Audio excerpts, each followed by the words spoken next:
Hello my YouTube family, कैसे हैं दोस्तों। आशा करती हूँ आप लोग जहाँ पर भी होंगे स्वस्थ होंगे, मस्त होंगे, अपने अपने कामों में व्यस्त होंगे। दोस्तों, आज मैं आप लोगों के सामने एक बहुत महत्वपूर्ण बात लेकर आई हूँ। आज का मेरा टॉपिक है जाति पर। आप लोग सोचेंगे ये बात कहाँ से है। मैं आप लोगों से कुछ पूछना चाहती हूँ कि जाति होता क्या है। ठीक है, इसी टॉपिक पे आज आप लोगों के सामने मैं अपने वीडियो के माध्यम से आप लोगों के ज़्यादा से ज़्यादा इस बात को समझने की कोशिश कीजिएगा।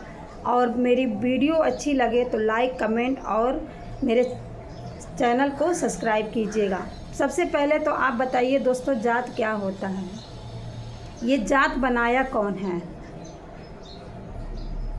मेरा मानना है दोस्तों, सबसे पहले दो ही जात हैं, एक स्त्री, दूसरा पुरुष।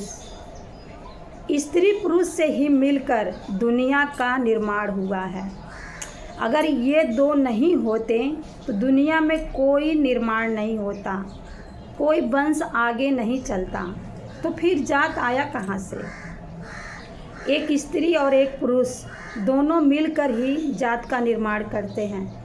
मान लीजिए एक नन्हा सा बच्चा इस धरती पे आने वाला है। अगर वो हिंदू के घर में हुआ तो हिंदू माना जाएगा, अगर मुस्लिम के घर हुआ तो मुस्लिम माना जाएगा, अगर सिख के घर में हुआ तो सिख माना जाएगा, अगर ईसाई के घर में हुआ तो ईसाई माना जाएगा। हाँ, सभी लोग बोलते हैं हिंदू, मुस्लिम, सिख, ईसाई, ये चार धर्म हैं। ठीक है, ये चार धर्म हैं, लेकिन इन धर्मों को निर्माण करने के लिए ये चारों धर्म में तो सबसे पहले किसका हाथ है। एक स्त्री और एक पुरुष का ही है ना।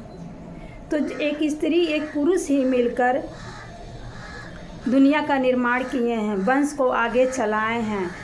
तो मेरा मानना है दोस्तों, अगर बच्चा जन्म लेता है तो हिंदू के घर में गया तो हिंदू कहलाने लगता है, मुस्लिम के घर पैदा हुआ तो मुस्लिम कहलाने लगा, सिख के घर में पैदा हुआ तो सिख कहलाने लगा, ईसाई के घर में पैदा हुआ ईसाई कहलाने लगा। लेकिन दोनों ये चारों जातियों में जो भी बच्चा पैदा हो रहा है चारों जात में, तो उस नन्हे सी जान को दुनिया में लाने के लिए सबसे बड़ा योगदान किसका है।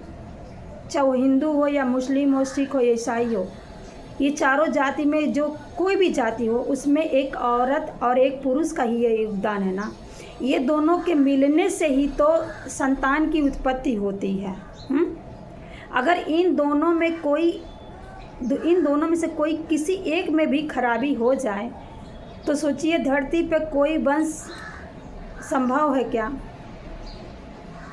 नहीं, संभव है भी तो दूसरे का जीन्स लेके, दूसरे का सर्वग्रेट मदर का कोख, जिसे बोलते हैं कोख खरीदना, ये भी है हमारे देश में रिवाज है। पहले सिर्फ विदेशों में था, ये रिवाज अब हमारे भारत में भी है कि अगर आपको बच्चे नहीं हो रहे हैं तो आप दूसरे के कोख भी ले सकते हैं, या सर्वग्रेट बेबी का मतलब गोद बच्चे को भी अडॉप्ट कर सकते हैं।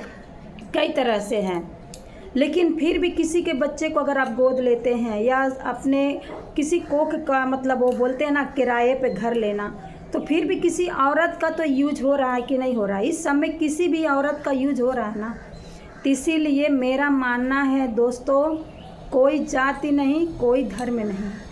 अगर कोई जात है, कोई धर्म है, तो अपना भारत क्या विश्व की भी बात बोल रहे हैं, बस दो ही है, एक पुरुष एक स्त्री। इसी दोनों से पूरे विश्व का निर्माण हुआ है, पूरे विश्व का निर्माण हुआ है। यहाँ पर कोई हिंदू, कोई मुस्लिम, कोई सिख, कोई ईसाई नहीं। बशर्ते वो बच्चा किस जाति में किस स्कूल में हो जा रहा है तो वो वही कहलाने लगता है कि ये हिंदू है, ये मुस्लिम है, ये सिख है, ईसाई है। लेकिन ये लोग भूल जाते हैं उसी बच्चे को लाने के लिए यहाँ पर सिर्फ दो ही जाति हैं, एक स्त्री एक पुरुष, उसके आगे कोई जाति नहीं है। दोस्तों, अगर मेरी पोस्ट अच्छी लगी, मेरी वीडियो अच्छी लगे तो प्लीज़ एक लाइक, कमेंट और मेरे वीडियो को ज़्यादा से ज़्यादा शेयर कीजिएगा। मिलती हूँ एक नए पोस्ट के साथ। आशा करती हूँ कि आप लोगों के सामने एक नई सी बातें लेकर आऊँ, जिससे आप लोग मेरे वीडियो के माध्यम से बात को समझें। कि समाज में अभी भी कितनी गलतफहमियां हैं, कितने भेदभाव हैं जात को लेके, धर्म को लेके, कि हम इस जात के बड़े हैं, हम उस जात के छोटे हैं। यहाँ कोई छोटा कोई बड़ा नहीं है दोस्तों, यहाँ पर बस दो ही जात है, एक स्त्री एक पुरुष। दोस्तों अगर मेरी बात से सहमत हैं तो प्लीज़ लाइक कमेंट ज़रूर कीजिएगा। धन्यवाद।